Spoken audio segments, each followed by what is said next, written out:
오늘은 사사기 네 번째 시간으로 올무라는 제목으로 말씀을 나누도록 하겠습니다. 우리가 초심이라는 말을 많이 쓰죠. 초심은 처음 마음이라는 의미를 가지고 있습니다. 주로 이 말이 어떤 상황에서 많이 쓰이나요? 생각해보면 좀 좋은 방향보다는 부정적인 상황 속에서 우리가 초심을 잃었다, 저 사람은 초심을 잃었어 라고 이야기할 때 많이 쓰죠. 사람이 어떤 가치를 세우고 그 일들을 시작할 때 처음부터 나쁜 마음을 품고 시작하는 사람은 별로 없는 것 같아요. 그죠? 처음부터 나는 사기를 칠 거야 라고 막 이렇게 생각하는 사람은 없죠. 난 욕심을 부릴 거야 막 이런 마음을 가지고 시작하는 사람은 없습니다. 주로 선한 의도 또 아름다운 비전을 품고 시작을 하게 되죠. 그러나 그 처음 품었던 마음을 끝까지 가져가는 것은 참 쉽지 않은 일인 것 같습니다.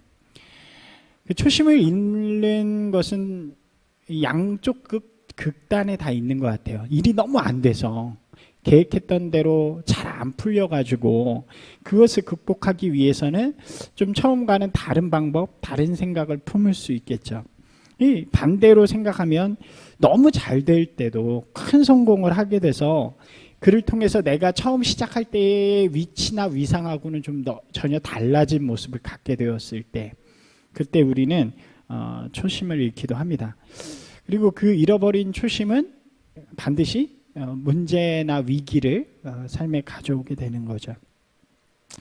성경을 보면 이러한 초심을 잃은 사람들에 대한 이야기들이 참 많이 등장을 합니다. 구약에서 보면 대표적으로 왕들 중에 사울이나 솔로몬 같은 왕들이 그랬고요. 그 외에도 여러 명이 있고, 신약에서는 가룟 유다나 이렇게 볼 수 있겠죠. 성경에서 보면 초심의 시작은, 우리가 이제 사회에서는 초심이라 그러면 내가 세우는 것을 이야기하잖아요. 근데 성경 안에서 초심을 이야기할 때는 보통 하나님의 부르심으로부터 시작되어지는 경우가 많습니다. 하나님의 목적이죠. 하나님의 목적을 듣고 그 목적을 향해서 시작할 때 그 마음이 성경에서의 초심이라고 이야기할 수 있습니다. 그런데 그 초심을 잃은 사람들은 결국 그 목적이 하나님의 목적으로부터 자신의 목적으로 바뀌게 되는 것, 자신을 향한 목적으로 바뀌게 되는 것을 이야기하고, 그러한 사람들은 결국 신앙적인 비극을 맞이하게 되죠.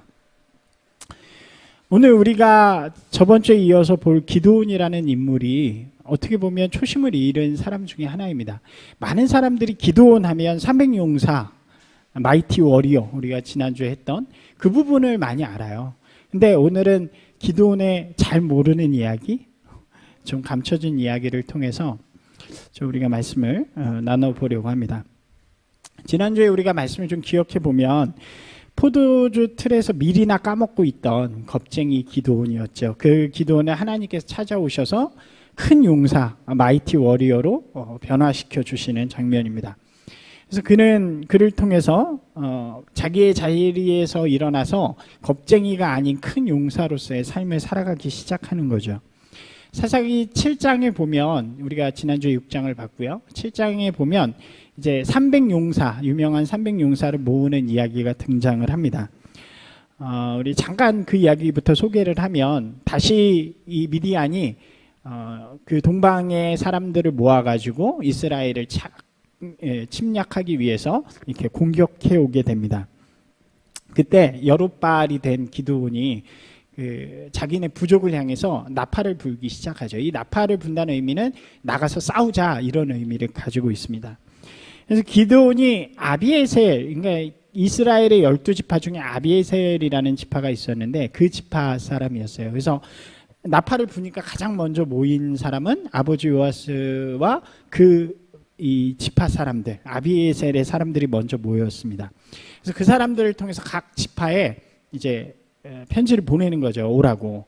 그래서 여기저기에서 부족들이 모이게 됩니다. 그래서 모인 이스라엘 백성이 몇 명이었냐면 32,000명이 모였어요.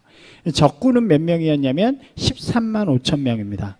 그러니까 한 4대1 정도 되는 거죠. 4.5대1 한 그 정도 되는데, 그래도 싸울만 합니다. 많이 모여서. 근데 하나님께서 기드온에게 말씀하시는 거예요. 너무 많다고. 그래서 돌려보내라고 이야기를 합니다. 돌려보내는 방식이 뭐냐면 두려워하는 마음이 조금이라도 있으면 가라 이렇게 이야기를 하는 거죠. 그래서 기드온이 그 32,000명을 모아놓고 야 너네 중에 죽을까봐 싸우다 죽을까봐 두려운 사람들 그냥 오라 그래서 온 사람들 중에 두려운 사람들은 집에 가라 그랬더니 무려 22,000명이 돌아갑니다. 그래서 몇 명 남았어요? 10,000명이 남은 거예요. 그래서 10,000명이니까 지금 몇 대 몇이에요? 13.5대 1이 된 거죠. 그래서 이 10,000명을 데리고 이제 그래도 싸워보자 이렇게 마음을 먹었는데 하나님께서 또 노라고 말씀하시는 거예요. 지금도 많다. 또 돌려보내라. 어떻게 하냐면 물가에 가서 물을 마셔라. 그래서 물가로 다 데려갔더니 물을 마시는데 두 부류로 나뉘는 거예요. 어떤 사람들은 보통은 어떻게 해요? 목마르니까 이렇게 무릎을 꿇고 허겁지겁 물을 이렇게 들이키는 거죠. 입을 갖다 대고. 근데 그 중에서 몇몇 사람은 이렇게 앉아가지고 손으로 물을 퍼가지고 입으로 핥아먹는 거죠. 그 사람들이 몇 명이었냐면 300명이었던 거예요. 그래서 그렇게 먹은 사람 빼고 다 집에 가라. 그래가지고 300명만 남게 되는 것입니다. 그러니까 그 많은 사람 중에 싸움해가지고 300명을 남긴 게 아니고요.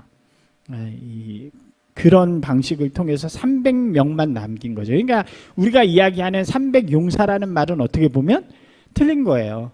그러니까 왜 영화 중에 300이라는 영화 있잖아요. 그 영화는 300명이 복근 빡 해가지고 싸움 잘하는 그런 사람이었는데 여기는 그런 사람들이 아니었던 거죠. 전쟁에 능하거나 이런 사람들을 의미하는 300명이 아니었다는 것을 잘 이해하셔야 돼요. 그 이유가 이제 뒤에 등장을 하게 됩니다. 어쨌든 이제 300대 13만 5천 명의 싸움이 시작이 되어진 거죠. 상식적으로 보면 상대가 되지 않는 숫자입니다. 그러나 하나님께서는 이 300명을 통해서 이 미디안의 군사들을 모두 무찌르시죠. 그 이야기가 7장에 좀 이렇게 나와 있는데 그런 거예요. 이렇게 밤에 몰래 그 진영에 들어가서 각 이렇게 흩어져서 갑자기 조용히 하고 있다 횃불을 들면서 항아리를 치면서 막 소리를 외치니까 하나님께서 그 사람들의 눈을 어둡게 하셔가지고 깜짝 놀라죠. 자다가. 그러니까 일어나가지고 막 누가 누군지 몰라서 서로 죽이는 그런 일들이 일어나서 결국 그 13만 5천 명이 다 패퇴를 하고 도망가게 되는 그런 일들이 있게 됩니다. 큰 성공을 하게 되는 거죠. 그리고 그들은 도망가고 기드온은 이 300용사와 함께 그들의 뒤를 쫓아가서 그들을 죽이기 시작합니다. 그래서 이때 죽은 군사들이 몇 명이었냐면 13만 5천 중에 12만 명이 죽었다고 성경은 기록해요. 남은 군사는 몇 명이에요? 15,000명 정도 되죠. 한번 같이 읽어볼까요? 시작. 이때에 세바와 살문나가 갑골에 있는데 동방 칼든 자 12만 명이 죽었고 그날은 15,000명 가량은 그들을 따라와 거기에 있더라. 15,000명 빼고 12만 명이 죽었다 그러니까 정말로 많이 죽은 거죠. 엄청난 거죠. 도망자를 이끄는 사람이 누구였냐면 바로 세바와 살문나라고 하는 이 미디안의 왕들이었던 것입니다. 그래서 기드온은 요단강 동편까지 쫓아가서 이 세바와 살문나를 잡게 됩니다. 여기에서 딱 아름답게 끝나면 마이티 워리어스의 이 기드온의 이야기는 멋지게 아마 끝났을 거예요. 그리고 샬롬의 시대가 선포되고 기드온으로 말미암아 이스라엘은 몇 년 동안 평온했더라. 이렇게 되면 가장 좋은 시나리오죠. 근데 여기서부터 갑자기 굉장히 다른 이야기, 반전의 이야기가 등장을 합니다. 세바와 살문나를 잡은 기드온이 갑자기 이런 질문을 하는 거예요. 같이 읽어볼까요? 이에 그가 세바와 살문나에게 말하되 너희가 다볼에서 죽인 자들은 어떠한 자들이더냐 하니 대답하되 그들이 너와 같아서 하나같이 왕자들의 모습과 같더라 하니라. 이 과거에 다볼이라는 지역에서 이렇게 살상을 한 거죠. 미디안 사람들이 공격을 해가지고 거기 있는 사람들을 다 죽이기도 하고 빼어서 온 그런 사건이 있었는데 그 사람들을 어떤 사람들이냐고 갑자기 기드온이 물은 거예요. 그랬더니 지금 보니까 너랑 비슷하게 생겼네? 이렇게 대답을 한 거죠. 그랬더니 기드온이 이렇게 이야기해요. 같이 읽을까요? 시작. 그가 이르되 그들은 내 형제들이며 내 어머니의 아들들이니라. 여호와께서 살아계셨 너희가 만일 그들을 살렸더라면 나도 너희를 죽이지 아니하였으리라 하고, 실제로 기드온의 가족들이었던 거죠. 친척들이고 자기 형제들을 이 미디안 사람들이 죽였던 거예요. 그래서 지금 기드온은 갑자기 이 사람을 잡아놓고 너네 옛날에 내 형제 죽였지, 그래서 내가 너희를 죽인 거야 라고 이야기하는 것입니다. 이것이 기드온의 첫 번째 실수입니다. 우리가 6장 7장에서의 기드온을 생각해 보면 그는 하나님의 부르심을 받아서 하나님의 거룩한 전쟁을 하는, 하나님의 거룩한 목적을 이루는 위대한 용사였죠. 근데 지금 기드온의 모습은 뭐예요? 자신의 복수를 위해서 자신의 전쟁을 치르고 있는 사람이 되어지는 것입니다. 이것이 왜 실수일까요? 죄송합니다. 목소리가. 여기서 우리가 중요한 질문이 있는 거예요. 이 전쟁은 왜 하는 것인가? 무엇을 위해 하는 것인가? 이 전쟁의 목적은요, 죄로 인해서 엔샬롬의 시대를 살고 있는 하나님의 땅에 샬롬의 시대를 이루기 위한 하나님의 거룩한 목표를 가지고 하는 전쟁이었죠. 지금 하나님의 백성이 압제하는, 그래서 하나님의 샬롬을 누리지 못하도록 하는 미디안을 이 땅에서 몰아내고 이 땅에 하나님의 평화, 하나님의 샬롬을 선포하는 것에 목적이 있는 것입니다. 그 때문에 이 전쟁은 거룩한 전쟁인 거예요. 하나님이 하시는 전쟁인 거죠. 그런데 이 목적을 가지고 전쟁을 시작한 기드온이 승리 목전에서 지금 이 전쟁은 그런 전쟁이 아니라 내 전쟁이라고 이야기하고 있는 거죠. 자신의 복수를 위한 전쟁이라고 이야기하고 있는 거죠. 이 8장 중반부터 보면 기드온의 이런 모습들이 조금씩 등장을 하게 됩니다. 점점 잔인해져요. 그 앞에 저희가 읽진 않겠지만 한번 보시면 어떤 일들이 있냐면, 세바와 살문나를 쫓아서 이렇게 가는데 배가 고프잖아요. 그래서 잠깐 들린 부족에 가서 먹을 것을 좀 달라고 합니다. 근데 이 부족들이 원래 미디안에 복속돼 있던 부족들이니까 먹을 것을 안 주는 거예요. 그러니까 이곳에 들려서 안 주니까 저주를 퍼붓고요. 또 저곳에 가서도 안 주니까 내가 너희들을 씨도 남기지 않고 다 죽여버릴 거야 라고 막 선포를 합니다. 그리고 실제로 세바와 살문나를 잡은 다음에 가서 그 사람들을 씨도 안 남기고 다 죽여버리고 태워버리는 그런 일들을 행하게 되는 거죠. 매우 잔인한 방법으로 죽이는 그런 모습인 거죠. 그리고 말씀을 오늘 계속 읽다 보면 심지어 이 세바와 살문나를 죽일 때 어떻게 하냐면 자기 어린 아들을 데리고 와서 이 사람들이 우리 가족을 죽인 사람이니까 네가 찔러 죽여, 이렇게 합니다. 이 성경 한번 읽어볼까요? 시작.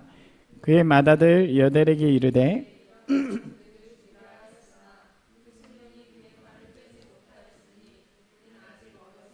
네, 죽이라 그러는데 아들이 무서워가지고 못 죽이는 거예요. 그러니까 결국 누가 죽였을까요? 기드온이 그 사람들을 죽이게 됩니다.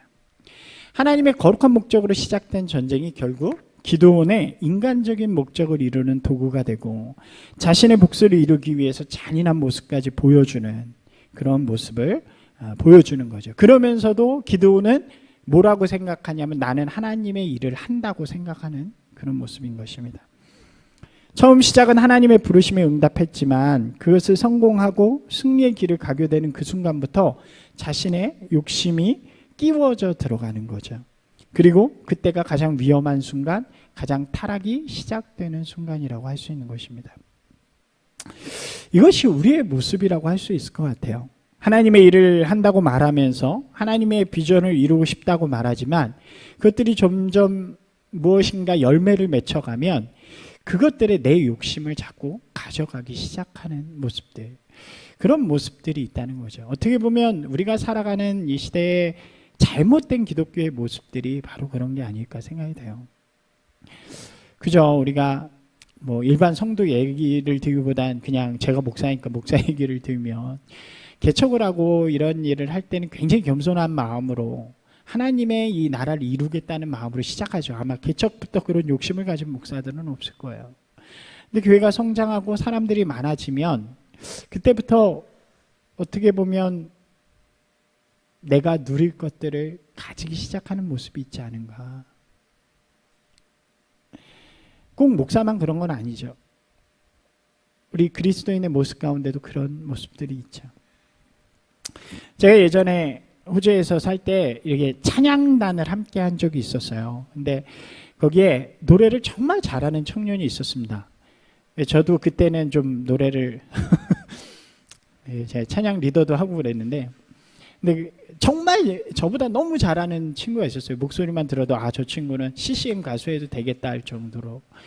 이 친구가 합류를 하게 돼서 너무 잘했죠. 그래서 저희가 그때 막 만든 팀이었거든요. 그래서 팀이 좀 잘 돼서 시드니에서 이렇게 돌아다니면서 찬양 인도도 하고 연합 집회 같은 데서 찬양 인도도 하는 그런 팀이 되었습니다.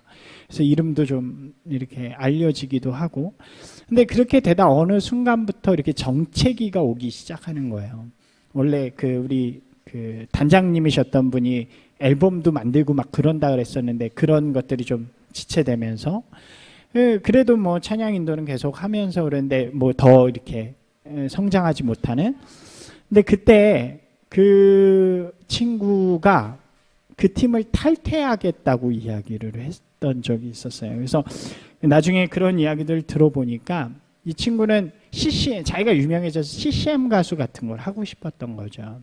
그런데 이 팀을 발판으로 하고 싶었는데 이 팀이 이제 어느 정도 정체를 하면서 더 이상 이렇게 막 유명해질 생각을 안 하니까 자기는 자기의 길을 가야 되겠다 해서 막 여러 군데 오디션도 보고 해서 서울에 있는 CCM 하는 그런 데로 갔는데 나중에 결국은 잘 안 됐다 그러더라고요. 제가 뭐 그럴 수는 있는데 그 친구 욕을 하려는 것이 아니라 그 청년을 보면서 느낀 것이 그런 것이에요. 사람의 마음에는 다 누구나 저런 마음이 있을 수 있겠구나. 하나님의 일을 하지만 그 안에 자신의 욕심들이 조금씩 끼어 들어가는 거죠.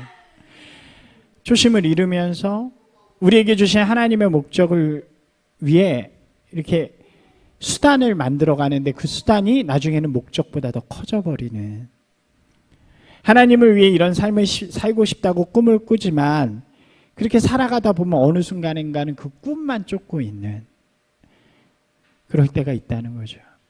주님, 제게 많은 돈을 주시면 제가 하나님을 엄청 섬기겠습니다.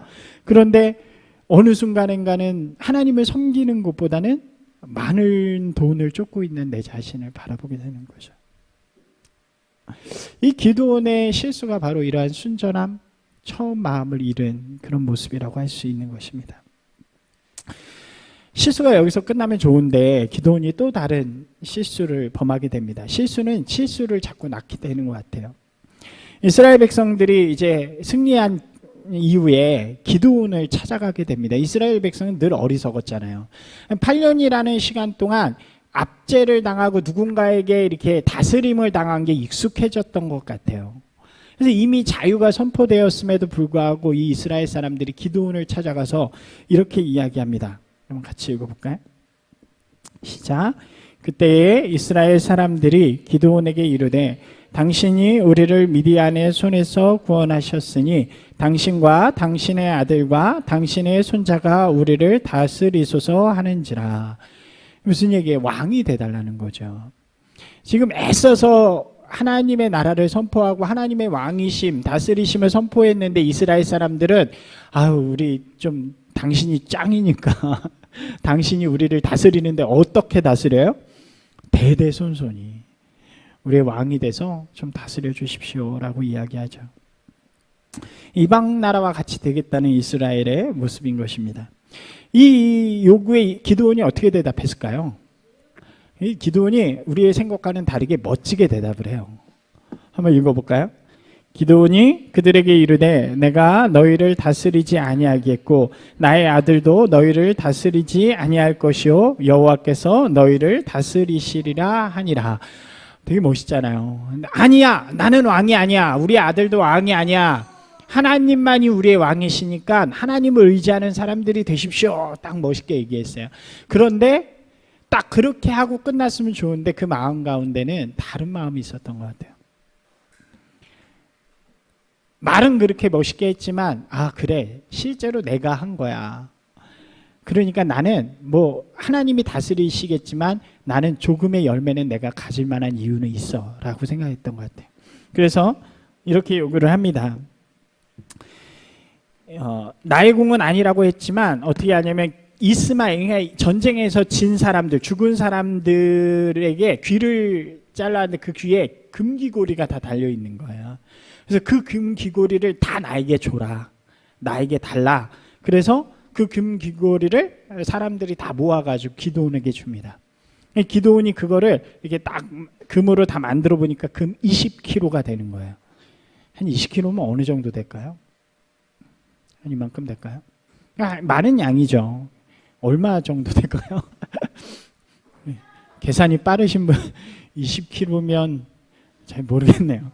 하여튼 굉장히 큰 돈일 것 같아요. 참고로 한 돈이 3.75g이랍니다. 3.75g. 그럼 몇? 하여튼 그렇죠. 엄청난 양의 금이 모였는데 그것으로 에봇이라는 것을 만들어요. 그리고 그것을 자기가 사는 집에다 둡니다. 근데 이 에봇이라는 것이 뭐냐면 제사장이 입는 옷이에요. 그러니까 뭐 할 때 입냐면 판단할 때 누가 무슨 문제를 가지고 왔을 때 하나님의 뜻을 판단할 때 에봇을 입게 되는 거죠. 그러니까 에봇은 제사장의 옷이라는 거예요. 근데 말씀드린 것처럼 기드온은 이 레위 지파가 아니죠. 제사장이 아니죠. 제사장이 가지고 있어야 하는 그 옷을 자기가 전리품처럼 만들어 놓고 자기의 집에다가 놓게 되는 거죠. 이것이 그의 가장 큰 실수가 됩니다. 기드온은 왕이 되어달라고 이야기하는 이스라엘 백성의 요구에는 말로는 거절했어요. 그런데 그의 마음에는 내가 왕은 아니어도 왕 다음쯤 되지 않냐, 내가 그 정도 존경과 권위는 받을 만하지 않는가 하는 마음이 있는 거죠. 그리고 그 증표로 에봇을 만들고 자기 집에다 놓게 됩니다. 그리고 그 다음부터 어떤 일이 벌어지냐면 온 이스라엘이 그 에봇을 섬기기 시작하는 거예요. 무슨 일이 있으면 판단받아야 될 때 제사장에게 가야 되는데 그 에봇 앞으로 가는 거예요. 무슨 실수일까요? 두 번째, 이런 질문을 해봐야죠. 주인공이 누구인가? 이 전쟁을 승리케 한 주인공, 이스라엘을 회복시킨 주인공, 샬롬을 주신 주인공, 이스라엘의 영광을 받아야 하는 주인공이 누구인가? 우리가 앞에서 7장 말씀을 드렸잖아요. 300용사를 뽑는 이야기. 그때 하나님께서 그 많은 인원들을 다 돌려보내시고 300명만 뽑은 이유를 이미 7장에서 우리에게 알려주셨어요. 한번 읽어볼까요? 7장 2절 말씀인데 같이 읽겠습니다. 여호와께서 기드온에게 이르시되 너를 따르는 백성이 너무 많은즉 내가 그들의 손을 미디안 사람을 넘겨주지 아니하리니 이는 이스라엘이 나를 거스러 스스로 자랑하기를 내 손이 나를 구원하였다 할까 함이니라. 그러니까 하나님은 미리 선포하신 거예요. 이 전쟁은 내가 할 거야.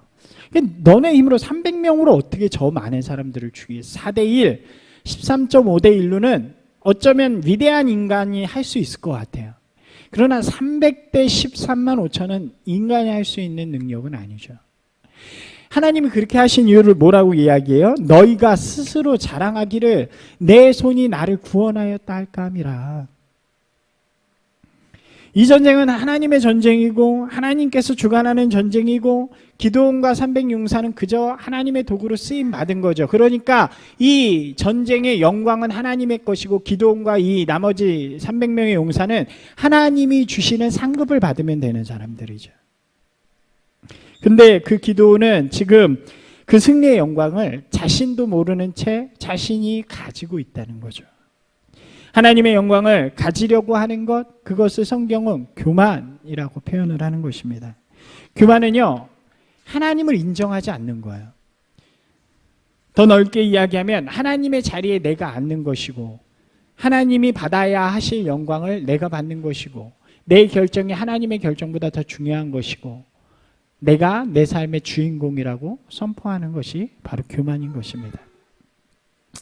기드온이 승리한 그 순간 기드온의 마음속에 교만이 싹트기 시작한 거예요. 비록 왕이 되는 것은 거부했지만 그 영광을 자신이 갖고 싶어하는 마음, 그 마음을 어쩔 수 없었다는 거죠. 그리고 성경은 그것이 그의 올무가 되었다고 성경이 이야기합니다. 한번 읽어볼까요? 기드온이 그 금으로 에봇 하나를 만들어 자기 성읍 오브라에 두었더니 온 이스라엘이 그것을 음란하게 위함으로 그것이 기드온과 아멘. 우리도 이런 실수할 때 있죠. 말로는 하나님의 영광을 위해 살겠다고 하지만 실제로 자신의 영광이 가려지면 참지 못하는 것이 우리의 인생인 것 같습니다. 무엇인가 일을 하면 자신의 이름이 드러나길 원하죠. 좀 교회가 커지거나 이름 유명세가 있는데 어디를 갔을 때 자기 자리를 안 만들어 놓으면 화내는 목사님들도 있죠. 내 빈을 소개할 때 내 이름을 소개 안 하면 속상하고. 그죠? 우리 삶의 자리에서 하나님의 영광을 위해서 일을 하겠다고 하지만 유명해지고 위대해지면 그때부터는 내 것을 챙겨가는 것. 그것이 우리의 모습인 것 같습니다. 그 열매를 갖고 싶어하는 것이 우리의 모습이죠. 그리스도인이 된다는 것은요, 내 삶이 하나님의 영향력 아래 있다는 것을 선포하는 것입니다. 내 삶의 가치, 내 삶의 목적이 하나님에게 있음을 분명히 고백하는 것, 그것이 바로 그리스도인의 겸손이라고 할 수 있는 거죠. 반대로 내가 하나님을 믿지만 내 삶은 여전히 내 것이고 내 삶의 주인공은 나고 그 열매를 내가 갖길 원하는 것, 그것이 교만한 것이라고 할 수 있는 것입니다. 그러한 교만이 결국 삶의 올무가 되어진 거죠. 결국 이러한 기드온의 실수가 굉장히 큰 결과를 가져오게 됩니다. 가장 먼저는 이스라엘을 범죄하도록 만들었다는 거예요. 온 이스라엘이 에봇을 섬기기를 시작합니다. 에봇이라는 것은 좋은 걸까요? 나쁜 걸까요? 원래 좋은 거죠. 나쁠 이유가 없는 전혀 뭐 능력이 있는 것도 아니고 그냥 도구입니다. 그런데 그게 우상화가 된 거예요.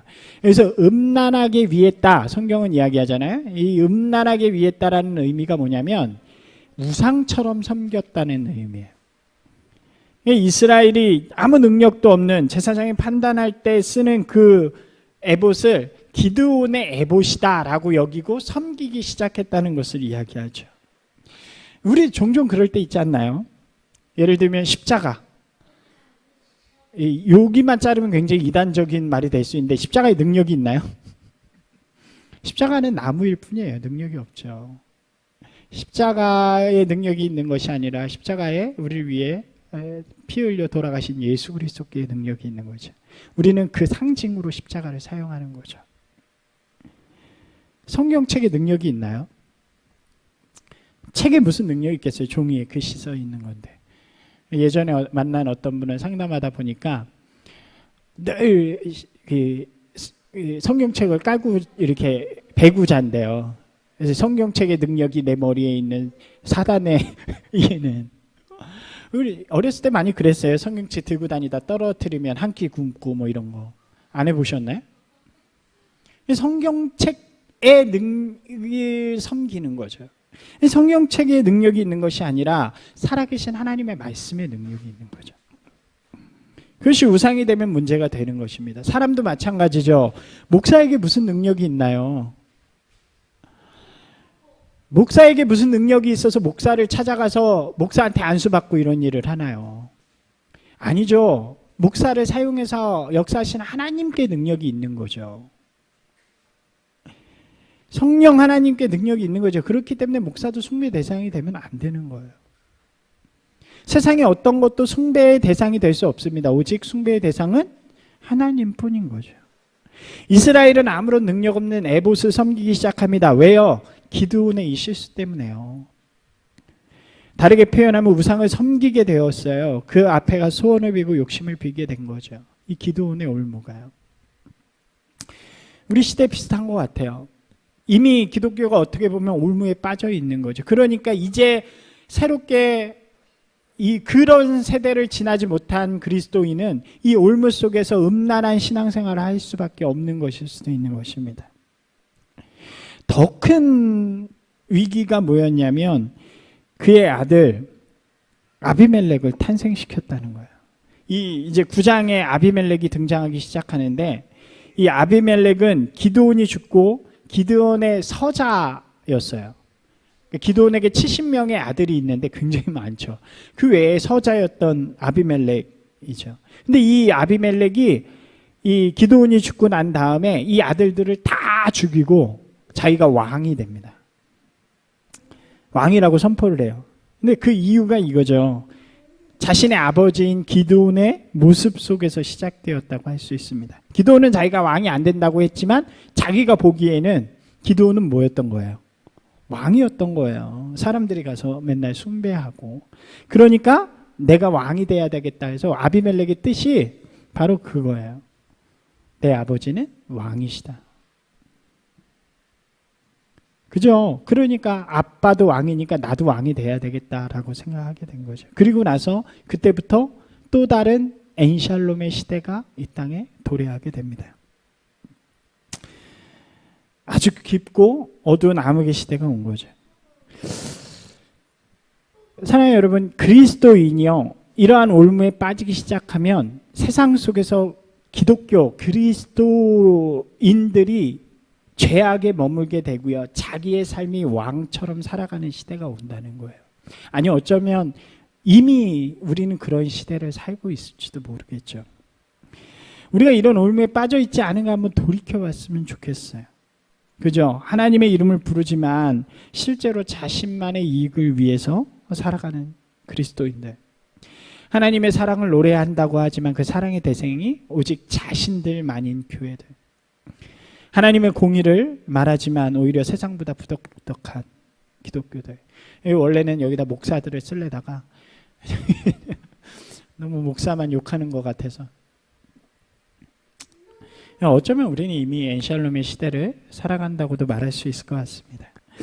저는 오늘 우리가 이 말씀을 통해서 우리의 신앙을 다시 한번 돌아보기를 원합니다. 우리는 신앙적 영웅을 원할 때가 많아요. 그래서 어떤 신앙의 스토리 속에서 영웅만 바라보길 원하죠. 그리고 우리도 영웅이 되길 원하지만 어떻게 보면 성경은 그 반대를 이야기하고 있을지도 모릅니다. 세상에 영웅은 없다고.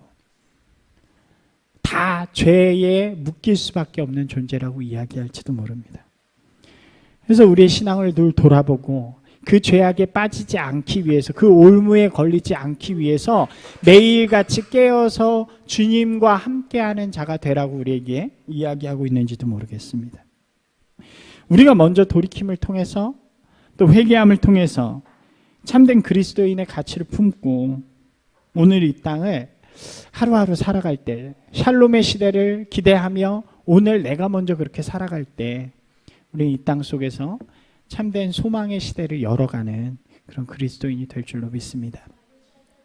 오늘 중요한 질문 2가지였어요. 내 삶의 목적은 무엇인가? 내 삶의 진짜 주인공은 누구인가? 이 질문들을 좀 다시 한번 돌아보시면서 오늘 좀 결단하고 기도했으면 좋겠습니다.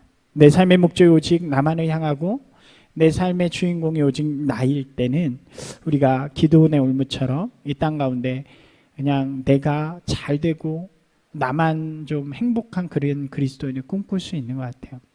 그러나 우리의 목적이 하나님께 두고 내 삶의 주인공이 우리 함께 하시는 하나님의 능력일 때 우리는 나가 아닌 내가 있는 삶의 자리에서 다른 이들을 세우고 또 다른 이들을 섬김으로 이 땅 가운데 아름다운 하나님의 나라를 이루어가는 사람이 될 줄로 믿습니다. 오늘 이 말씀을 다시 한번 돌아보면서 우리의 삶의 모습들을 다시 한번 결단하는 저와 여러분이 되기를 주님의 이름으로 축원합니다.